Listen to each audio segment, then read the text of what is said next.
Ladies and gentlemen, we now move on to Daskalakis, who is a doctor and a member of ELISME. Well, I also have some slides, but my case is more specialized. Protection of energy infrastructure and equipment from airborne threats. I know that you are here since 5 o'clock, so I will ask for your patience. Why are these targets attractive? Because they are very vulnerable, and if the results of an attack have tremendous potential consequences. I remember the First World War. We had the first arsons in oil drilling areas. Of course, vulnerability is connected to the type of target. An extensive, easy to burn target, and of course the potential consequences are connected with the type of effect. Injury to people, to equipment, to infrastructure, and possible financial markets.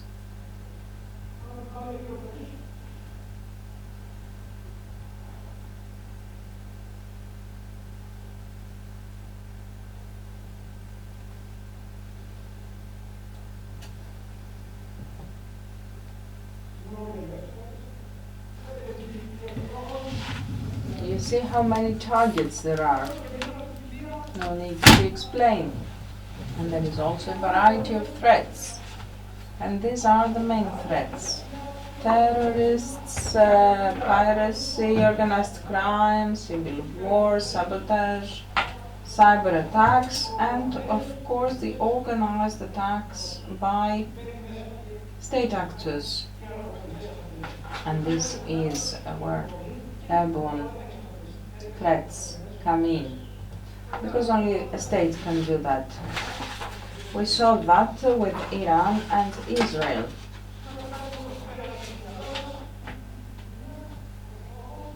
So the variety of targets and threats are important. Each threat has different motives, so we have to deal with it in a different way. There is not absolute security in this world, so we come up, everything comes down to cost for protection and the cost of injuries. How much will we pay, and what kind of injuries we are ready to accept? This is risk. What should we keep in mind? Our opponent is always as good or maybe better than as we are, or even better. So we have to be smart, well informed, well equipped and organized, with incentives, determined and unpredictable. What is a threat? It's the capability to inflict damage and to have the intention to inflict damage. Sometimes we can do something, but we want to go to those extremes. Each threat has different capabilities, motivations, strategies, tactics, and degree of risk. Our job: assess the risk for each type of threat. Look at the table. We have the risk, the vulnerability, and the means. The threat, the vulnerability, and the risk.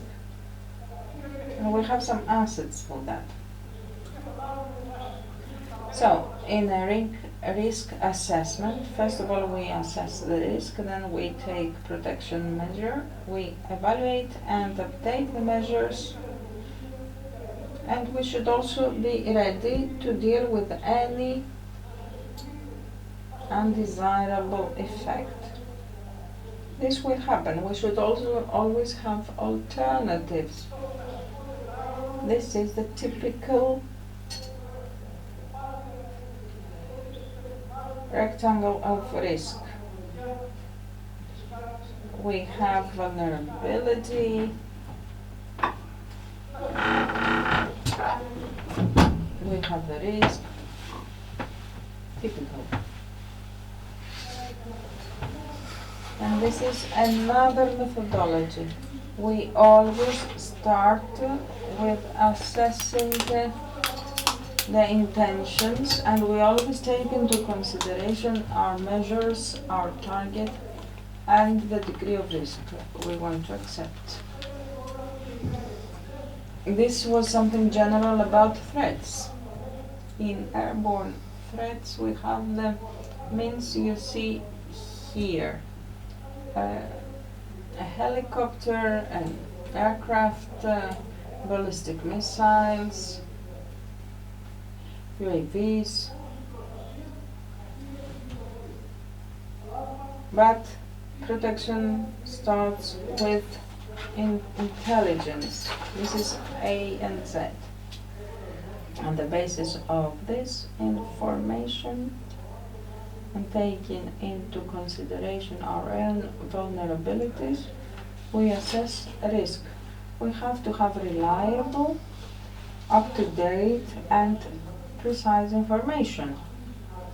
A high-level attack will leave its mark, its tracks. Sometimes we see them, but we cannot trace them. What happened with Israel in October? And we should always have in mind the intention and the capabilities of the opponent.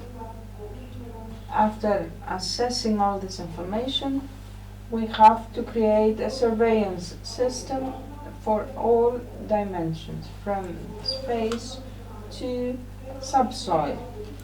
We should never rely on one single means because it might malfunction. There has to be an overlap, and all of them should come down to a central system that will evaluate. We need trained personnel to test the procedures and the plans all the time.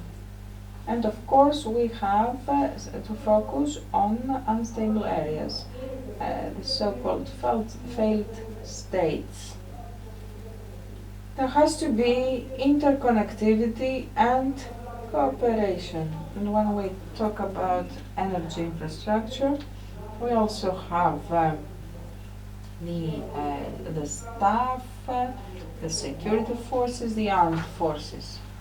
And all these threats, energy threats, can only be dealt with by the armed forces. However, all the three parties I mentioned have to interconnect and cooperate and deal with the cost and their responsibility.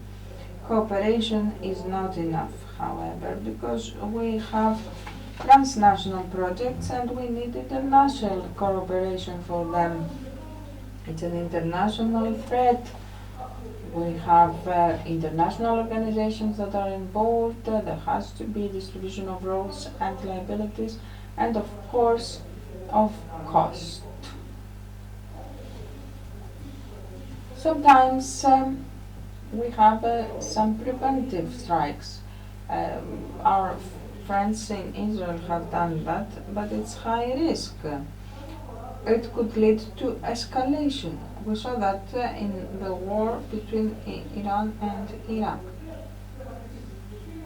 They would make compromises. You won't hit my crucial infrastructure, I won't hit your crucial infrastructure. They ended up hitting uh, the people. And of course, reliable deterrence. So we need several layers. First of all, we have to trace the threat in time, prioritize threats, distribute targets and measures. We have some reserve, something on the reserve, and we have to find cost-effective solutions, passive protection measures, central administration and control, and use of AI. And here we have an air defense system.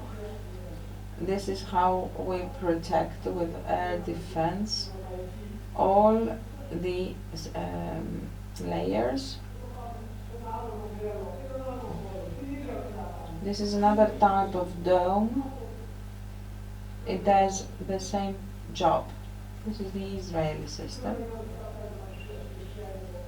And here on the right you can see the Iron Dome, which protects from rockets,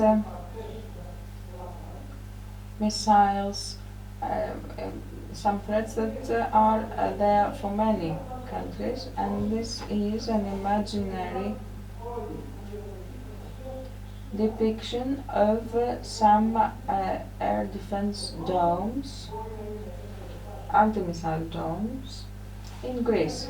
Under these domes we might have an energy plant or a port or an airport or all of them together. But you always have to combine things.